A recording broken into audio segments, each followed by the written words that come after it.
புரட்டாசி மாதம் வருஷம் வருது. என்ன சிறப்பு? முதல் சூரியன் கன்னி ராசிக்குள்ளே வரக்கூடிய மாதமாக இது. குடும்பம் நல்ல செழிப்பு பெற முதல்ல இந்த புரட்டாசியில் வரக்கூடிய யாவருக்கும் இறைவருக்கும் ஒரு பச்சிலை, யாவருக்குமாம் பசுவுக்கு ஓர் வாயுரை, யாவருக்கும் உண்ணும் ஒருபோது ஒரு கைப்பிடி, யாவருக்கும் பிறர்க்கு இன்றுரை தானேன்னு சிறப்புகள் இந்த புரட்டாசி மாதத்தில் இருக்குது. ஸோ இந்த புரட்டாசி மாதத்தில் இருக்கக்கூடிய இந்த விஷயங்களில் மேக்சிமம் எல்லாம் சின்னதாக பெரிய ஒரு பூச்சைகளாகவோ சுலபமாக இருக்கக்கூடிய ஒரு விஷயமாக இருக்குது. ஸோ இதெல்லாம் பண்ணினாவே வருஷத்துக்கு ஒரு தடவை தான்.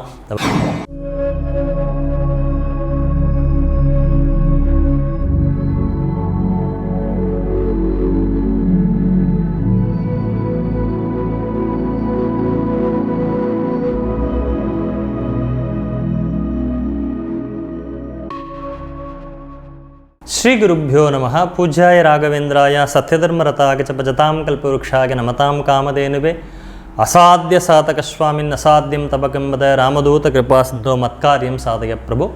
எனதர்மை குருநாதர் திருமுக புதுவடிமூர்த்தி ஐயா அவர்களை வணங்கி, நமக்கு ஜோதிடம் போதித்த எல்லா குருநாதர்களையும் இந்த நேரத்தில் வணங்கி இன்றைய பதிவிற்கு செல்வோம். நமது சேனல் நேயர்களுக்கு எல்லாம் நிறைவாகட்டும்.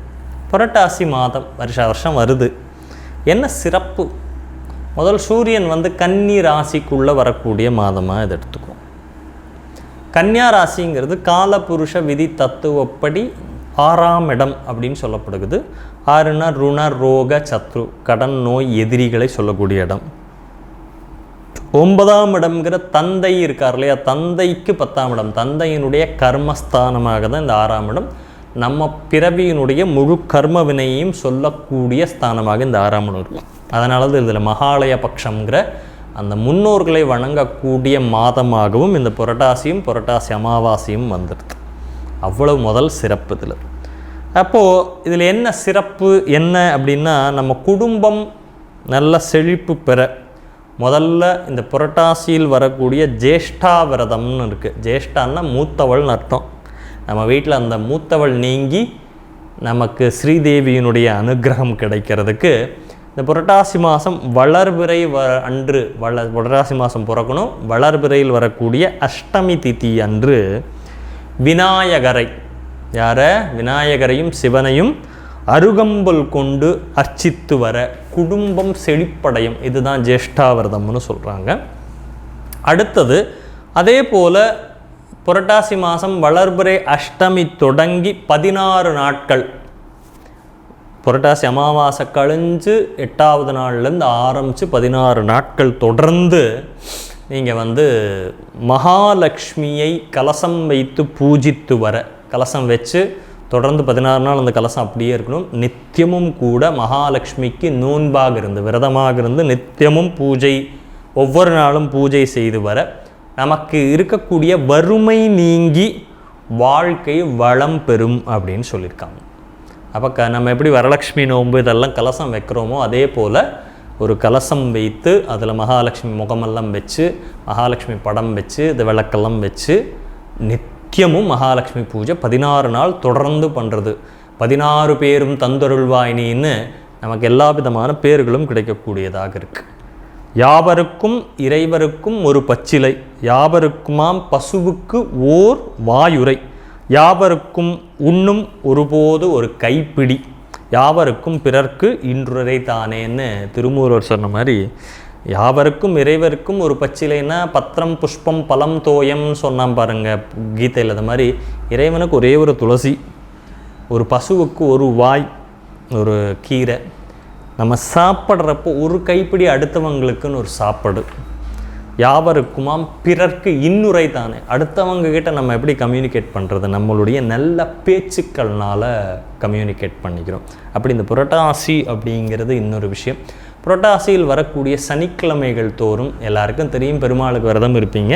இந்த புரட்டாசி மாதம் சனிக்கிழமை என்று பெருமாளை குறித்து விரதம் இருந்து சனிக்கிழமை விரதம் இருந்து வர ரொம்ப ஒரு விசேஷம். அதுவே மாதிரி புரட்டாசியில் அசைவம் தவிர்த்தல் நலம். புரட்டாசியில் வரக்கூடிய அமாவாசை மகாலய அமாவாசைன்னு அது பின்னாடி பார்க்க போகிறோம். அது அதுவே தனியாக ஒரு சப்ஜெக்டாக இருக்குது. மகாலய அமாவாசை வழிபாடு புரட்டாசியில் தான் நவராத்திரி, அடுத்ததாக 9 தேவியர்களை கொண்டாடக்கூடிய நவராத்திரின்னு இவ்வளவு சிறப்புகள் இந்த புரட்டாசி மாதத்தில் இருக்குது. ஸோ இந்த புரட்டாசி மாதத்தில் இருக்கக்கூடிய இந்த விஷயங்களில் மேக்சிமம் எல்லாம் சின்னதாக பெரிய ஒரு பூஜைகளாகவோ ரொம்ப கஷ்டப்பட வேண்டிய விஷயமா எதுவுமாவே கொடுக்கல. ஸோ இதை எல்லாம் செய்து அதனுடன் நம்மளுடைய முன்னோர்களுடைய வழிபாடுகளையும் சிறப்புற செய்து இறைவனுடைய அருளாலும் நம்மளுடைய மூதாதையர்களுடைய ஆசீர்வாதத்தாலும் எல்லோருக்கும் எல்லாம் நிறைவாகட்டும். நன்றி. சரி, இப்போ புரட்டாசி மாதத்தினுடைய சிறப்புகளை ரொம்ப அழகாக எடுத்து சொன்னீங்க. இந்த புரட்டாசி மாதத்தில் செய்யக்கூடாத விஷயங்கள் அப்படின்னா என்னென்ன விஷயங்களை சொல்வீங்க? அசைவம் தவிர்த்தல் நலம் அப்படிங்கிறது தான் ரொம்ப முக்கியமான ஒரு விஷயம். அதே மாதிரி இந்த புரட்டாசியில் இப்போ இந்த மகாலயம் ஆரம்பிச்சிடுது அப்படின்னா அம்மா அப்பா இருக்கிறவங்க சேவிங்கெல்லாம் பண்ணிக்கக்கூடாது அப்படின்னு சொல்லக்கூடாதுல்ல. அம்மா அப்பா இருக்கிறவங்களாக இருக்கட்டும், தாய் தந்தையர் இழந்தவர்கள், முக்கியமாக அந்த சவரம் அந்த 15 நாட்கள், அது ஒரு 15 நாட்கள் கட்டிங் சேவிங் செய்து கொள்வதை தவிர்த்தல் நலம். வெளியே போய் சாப்பிட்றது அப்படிங்கிறது, அதாவது ஹோட்டலில் சாப்பிட்றோம் இல்லையா, அந்த மாதிரியான விஷயங்களில் இந்த மகாலயம் அப்படின்னு அது வரப்போ அதை தவிர்த்தல் நலம் அப்படிங்கிறது ரொம்ப முக்கியம். அசைவத்தை முக்கியமாக இந்த ஒரு புரட்டாசி மாதத்தில் தவிர்த்துடுங்க. வேற எந்த சுபகாரியங்கள் செய்யக்கூடாது? இல்லை, சுபகாரியங்கள் எதுவுமே இந்த புரட்டாசி மாதத்தில் இல்லை. கல்யாணம், திருமணம் எதுவுமே நீங்கள் பார்த்தீங்கன்னா முகூர்த்தமே ஒவ்வொரு தடவை நவராத்திரியில் கிடைக்கும்.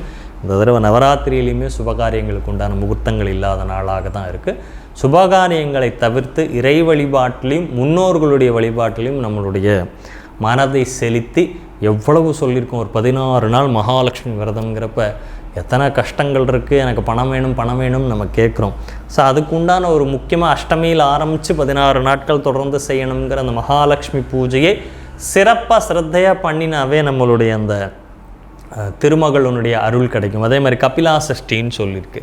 ரொம்ப சிம்பிளாக இருக்குது. உங்களுக்கு சகலகாரிய சித்தியை கொடுக்குறோம், சர்வ சித்தியை உங்களுக்கு தரும்னு ஒரு விஷயம் சொல்லுதுன்னா, ஒரு ப்ரௌன் கலர் பசுமாட்டை பிடிச்சி கூட்டிகிட்டு அதுக்கு ஒரு கோ பூஜை பண்ணி, சூரிய பகவானுக்கு ஒரு பூஜை பண்ணி, கோதுமை பாயசம் நைவேத்தியம் பண்ணினா போருங்குது. வேறு ஒன்றுமே சொல்லலை, உனக்கு சர்வசித்தியை கொடுத்துரும் அப்படிங்கிற மாதிரி சிம்பிளாக இருக்கக்கூடிய இந்த விஷயங்கள் இந்த புரட்டாசியிலேயே சுலபமாக இருக்கக்கூடிய ஒரு விஷயமாக இருக்குது. ஸோ இதெல்லாம் பண்ணினாவே வருஷத்துக்கு ஒரு தடவை தான், இந்த வருஷத்துக்கு ஒரு தடவை இதெல்லாம் பண்ணுறப்பயே அந்த ஒரு வருடம், அடுத்து வரக்கூடிய ஒரு வருடத்திற்கும் முழுவதுமாக நமக்கு எல்லா சித்திகளையும் தரக்கூடியதாக இந்த புரட்டாசி மாதத்தினுடைய விரதங்களும் பூஜைகளும் இருக்குது. வெகு சிறப்பு சார். புரட்டாசி மாதத்தின் சிறப்புகள் என்ன மாதிரி விஷயங்களை தவிர்ப்பது நல்லது அப்படின்னு நீங்கள் சொன்னது நல்ல ஒரு தகவலாக அமைஞ்சுது. நன்றி.